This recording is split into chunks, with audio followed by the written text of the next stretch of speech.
Our team has been working on this story since everything started this afternoon. We were on air tracking exactly where those tornadoes were headed. Now we are on the ground with what they left behind. Our team coverage continues right now. 24-hour News 8 anchor Brian Sterling is leading our coverage from the field in the hard-hit city of Wyoming. And for them, Brian, it's hard hit again. That's right, Leon. Just a couple of years ago, another EF1 rolled through here, Wyoming and Kentwood. Some of the area parks suffered damage at that point in time. Area parks here in Wyoming suffered a lot of damage. Quick scene setter, look behind me. Crews working on the power right now, trying to get this neighborhood back online.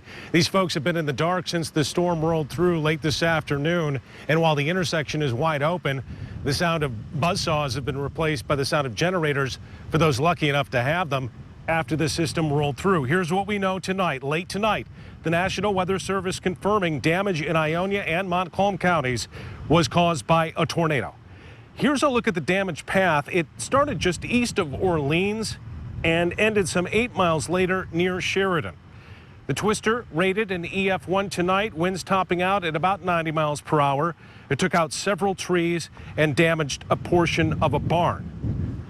We want to bring in storm teammates Kyle Underwood, who was on the air with a lot of our coverage earlier this afternoon, tracking the system as it raked across West Michigan. Kyle, you got to look at some of the damage on the ground. You also got up in the air. Right. As we were tracking this, we knew this was going to be a big storm this afternoon. So right after the last warning expired, we went straight to the airport, got in the air, because that's the best way to get a good view and assess the damage. Here's a look at what we saw.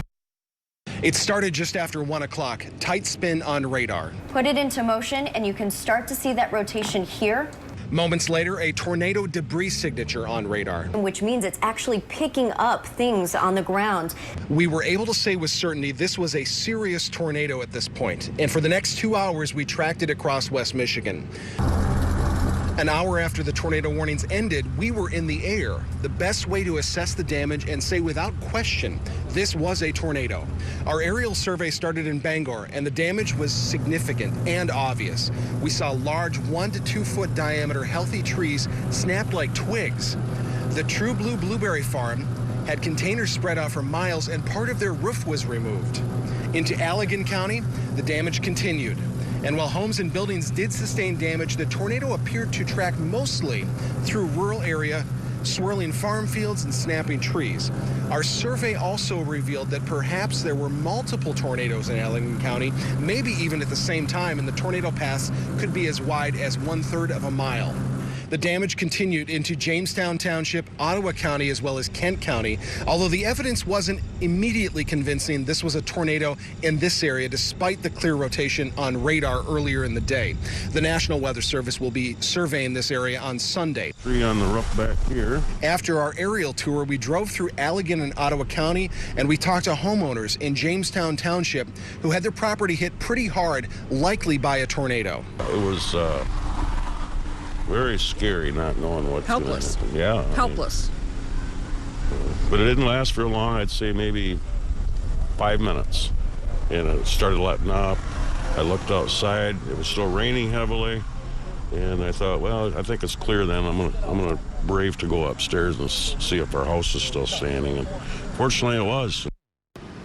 We know from the National Weather Service survey that you mentioned that it was an EF1 tornado through Montcalm and Ionia County. I can tell you from the survey I did from the air this afternoon, it was serious tornado damage, probably mostly EF1, but perhaps low-end EF2 or a lot of EF0 damage across Allegan and Van Buren County, also Ottawa County.